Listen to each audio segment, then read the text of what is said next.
Bonjour, c'est Gilles sur boursicoté.com. Voici l'analyse technique du CAC 40 pour cette journée du jeudi 2 avril 2015. Avec aujourd'hui une séance ennuyeuse pour ne pas dire autre chose, puisqu'après une ouverture ici proche des niveaux de clôture de la veille, eh bien nous avons eu une séance très peu volatile qui clôture à 5074,14, ce qui nous fait un gain de 0,24% par rapport à la précédente séance et presque 12 points gagnés par rapport au cours d'hier. Donc on vient ici s'intercaler au milieu de cette zone de range. Alors je vous avais défini, c'était peut-être sur une analyse intraday, une zone intermédiaire à 5070. Voilà, on a joué avec cette zone de support toute la journée et on a oscillé autour de cette zone. Par rapport à la tendance globale, il n'y a pas de gros changements. Je vous rappelle que j'anticipais une évolution entre cette zone ici des 5010 et des 5100 points. Il n'y a que la séance d'hier qui nous a fait ici une petite attaque de chaque côté. Et je reviendrai en fin d'analyse sur ce petit dépassement que nous avons eu ici, car dans l'euphorie de la figure en poisson d'hier, j'ai oublié de vous signaler une belle sortie de signal. Donc, pour le moment en tout cas, pour ce qui est de la configuration technique, nous avons toujours une continuité dans le RSI et le stochastique qui sortent donc de leur zone de surachat mais dans une dynamique très faible et qui reviennent donc sur leur zone neutre. Du point de vue du MACD, on repartirait légèrement à la hausse, comme je vous l'ai indiqué. Le MACD a très peu de volatilité et on le considère neutre actuellement. Du point de vue des volumes, par contre, on a une évolution des volumes qui se confirme. Hier, je vous indiquais ici des volumes qui avaient tendance à monter et à sortir de la moyenne sur les séances baissières, alors que nous avions des volumes plutôt descendants et qui étaient sous la moyenne sur ces dernières séances. C'est totalement confirmé aujourd'hui. Très peu de volume. Alors cela aussi peut s'expliquer par le fait que nous sommes à une veille de week-end, donc peut-être certains investisseurs avaient pris leur jour avant. Donc je rappelle que il n'y aura pas de cotation CAC ni demain vendredi ni lundi pour week-end de Pâques. Donc nous avons ici, bon voilà, quelque chose qui préfigure un petit peu ce long week-end. On n'attendait pas grand-chose et du coup il n'y a pas eu grand-chose. Donc des volumes ici très faibles sur cette séance haussière.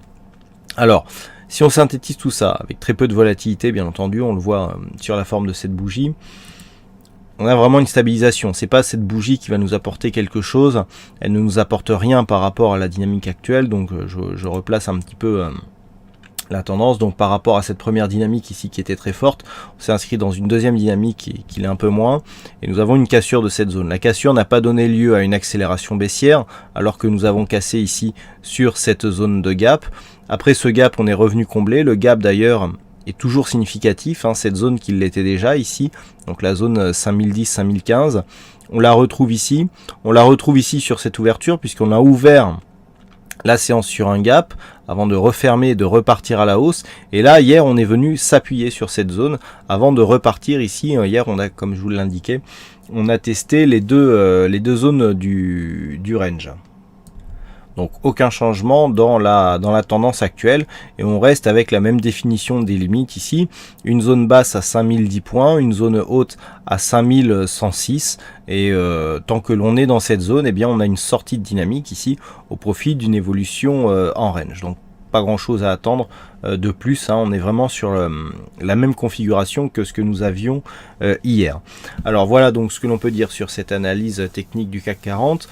Du point de vue du fixing, donc c'est Boise qui gagne sur cette session, Boyki 76 sur cette session, donc bravo à toi Boyki.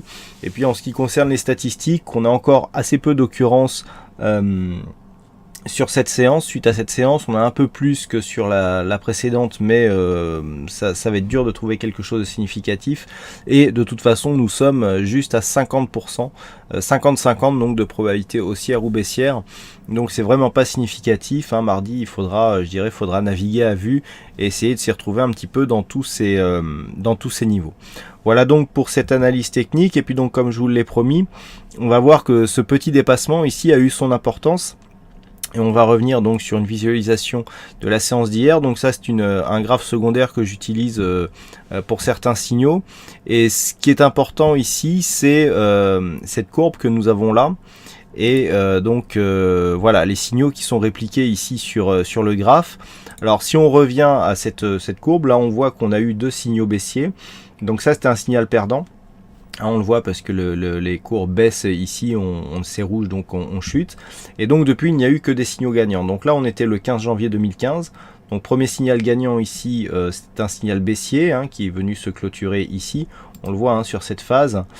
Voilà, donc on voit ici l'entrée du signal à l'ouverture ici et clôture du signal ici. C'était le 15 janvier, c'était le jour de la BNS, pardon.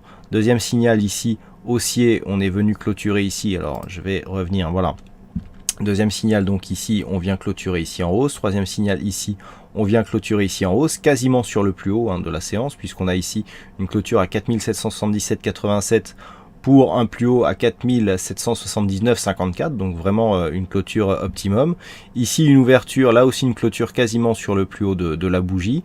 Idem sur celle-ci, donc là, on était plus au niveau de clôture. Et puis, il y avait un signal, donc le 27 mars, qui s'était déclenché, avec un objectif à 5110,09. On le voit ici sur cette phase, donc avec cette sortie, et un plus haut cette fois-ci qui ne donne pas 2 points, mais juste 7 dixièmes de points, donc puisque le plus haut se situe à 5110,79. Donc on le voit ici, une sortie vraiment optimum, sachant que les cours sont redescendus juste après. Donc cette stratégie, je pense que vous la connaissez tous, c'est la première stratégie que j'ai écrite et que j'ai commercialisé, donc qui est commercialisé depuis 2009. Cette stratégie, c'est TurboCAC, vous pouvez la retrouver au prix de 20 € dans la boutique. C'est une stratégie à mettre en œuvre soi-même, dont toutes les explications sont délivrées via un PDF. C'est assez facile à mettre en route, ça se met en place donc sous ProRollTime, et vous avez le code source pour bien vérifier les résultats. On a eu une petite phase de perte précédemment, mais là il semblerait qu'en 2015, je rappelle que c'est une stratégie qui fonctionne bien en tendance. Là nous avons une belle tendance haussière, et donc on a des signaux ici qui nous donnent 6 signaux gagnants d'affilée. C'est pas toujours comme ça, mais lorsque ça arrive, eh bien ça fait toujours plaisir. Voilà, donc la stratégie TurboCAC, je rappelle, est disponible au prix de 20 € dans la boutique du site boursicoté.com.